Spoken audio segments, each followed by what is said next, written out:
Today, I'm probably doing the most controversial thing when it comes to F1 social media, tier listing. Yep, half of you are going to love me, half of you are going to hate me. Let's be honest, probably more than half of you are going to hate me. If you are enjoying the content, make sure to like and subscribe to the channel. Again, we are a new channel, but we want to blow up in 2026. 2 weekly videos about Formula One. Make sure to subscribe. So before we start, try and predict in the comments what is the worst take I'm going to do, or the best take I'm going to do, if you're feeling nice.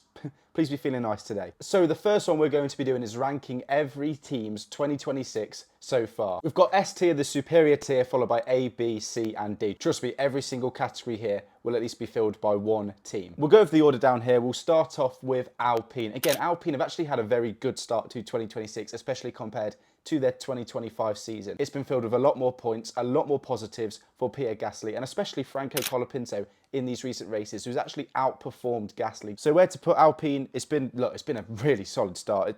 It's got to be an A for me because of, you know, the expectations of Alpine, them finishing last in the Constructors last year. Next up, we have got Mercedes. Now, despite George Russell not having the ideal start, they've literally won every race. So no debates being asked there, it's an S. Next up, we've got Aston Martin. Again, a quick one. Do I even need to talk about Aston Martin? They have been genuinely so bad.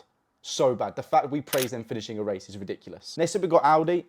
I didn't know what to expect about Audi, to be honest. Okay, they've got a new engine, but it's all so brand new. They've picked up some points with Bortoleto. Very impressive. Hulkenberg loves qualifying 11th. But other than that, I think kind of irrelevant. Wheatley left.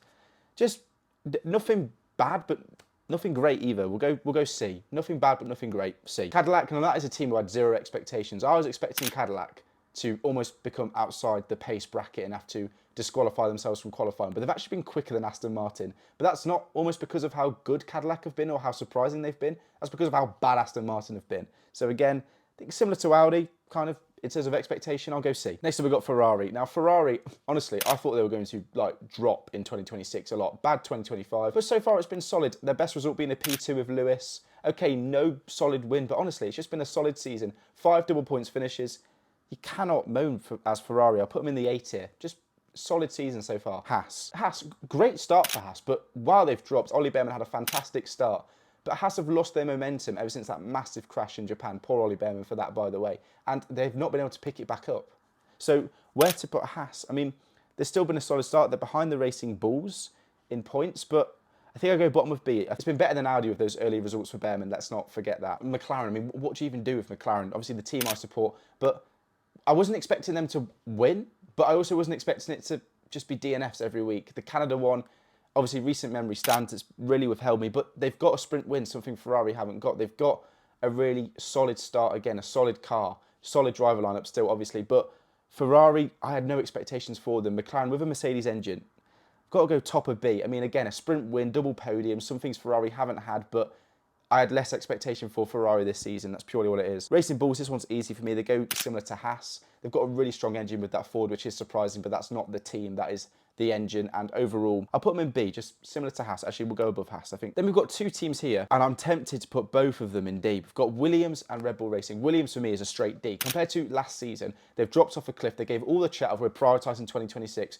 I don't know what on earth they were prioritising because they've been absolutely rubbish. And then with Red Bull, okay, they got a podium in the most recent race with Max. But then they got that podium because of McLaren's muck-up and George Russell's DNF. It's a fugazi podium, in my opinion. And overall, the engine's great. The chassis is terrible. They've not built a good car here. But honestly, it's really not been the start that Red Bull expect or the standards I have of Red Bull. But that is my first ranking. Let me know in the comments, do you agree with these rankings? Of course, we're ranking the drivers. Let me know again in the comments if any of these are controversial, if you agree with these picks. We're starting off with Arvid Lindblad, probably the most difficult one to rank in my opinion, just because I haven't seen enough of him. However, that potential speaks for itself. Arvid Lindblad is going in C for me, but it could definitely rise very quickly. His qualifying results speak for themselves. Next up, we've got Franco Colapinto. Again, I'm going to put in the same level as Arvid Lindblad in C. Recently, it's an A, but obviously overall, if you look at his whole F1 career, it's not been fantastic, but I do see potential there. Remember, he's young. I'm going with C. Gabriel Bortoleto, I'm also going with C. Very underrated in my opinion. People kind of brush him off and say he's not going to last in Formula One. I disagree with that. He's matching Hulkenberg in qualifying consistently. And remember, Hulkenberg destroyed Magnussen. So therefore, I think Bortoleto underrated, but I still go C. Next up, Liam Lawson. Now, his qualifying results are never ideal. It's so difficult to rank Lawson, but honestly, at this rate, bottom of B. I'm going to try and ignore those Red Bull days. This might be a little bit biased, but number one, it brings entertainment. And number two, it's ridiculous how good Liam Lawson is on a Sunday compared to a Saturday, in my opinion. Underrated driver. Next up, we've got Ollie Behrman. Ollie Behrman is in A for me. He completely destroys Ocon and deserves an upgraded seat. What a driver. Isaac Hadjar is next. Obviously, Isaac Hadjar goes in A. He is kind of matching Verstappen, which drivers have failed to do. Okay, it might be easier in these regulations, but he's still doing it. Nico Hulkenberg, for me, goes in B. This might seem a little bit harsh. He's very underrated, and I think I am underrating him here for the likes of putting maybe Behrman ahead of him, but I'm looking at the kind of the overall potential of Behrman and what he's delivered in such a short space of time. Hulkenberg finally got that podium, but the fact it took that long in itself shows me a little bit it's not quite worked out for him. I go with B. Alex Albon next. Someone who had a brilliant start to 2025 and 2026. It's not been Williams this year. It's difficult to rank Albon, but again, think of those Red Bull days. It wasn't ideal. I'd go with B for Albon. He's decent. He's decent. Kimi Antonelli. Now this one, I mean, right now it's S, but obviously we need to see the whole season. He's in such hot form right now. It's obviously going in A as of right now. I can't quite put him in the S bracket just yet, but we'll wait and see. Lance Stroll. Next, Ocon. I mean, at the minute, I can't put Ocon anywhere. Where else can I put Ocon at the minute? He might get dropped. It's honestly, it's right now, and Ocon is just not doing it for me at all. He lost out at Alpine, lost out at Racing Point, lost out at Haas now. Like, what is going on there? Gasly, for me, sometimes he gets overrated. I go him in the top of B. It can get overrated sometimes. He's very underrated in the wet, however. I just think he's a solid driver. But again, I don't think he'd cut it right at the top of F1. Very harsh, but I just think he's a bit overrated at times. Carlos Sainz next. Carlos Sainz has proven it at Ferrari. He goes in A. George Russell next. Again, I cannot put George Russell in that S tier as much as I want to, but his start to this season, you cannot put him in the S tier after that. By the end of the season, he might be world champion and therefore go into that S tier, but right now, you just cannot do it. The Sergio Perez of now, honestly, what a start to the season. He's completely destroying Bottas. Now, it's quite hard reading that Cadillac because no one's really watching it that much, but what a start to the season for Perez. And for me, he goes in B. Charles Leclerc. Now, Charles Leclerc is probably the most difficult one to do. It's either S or A.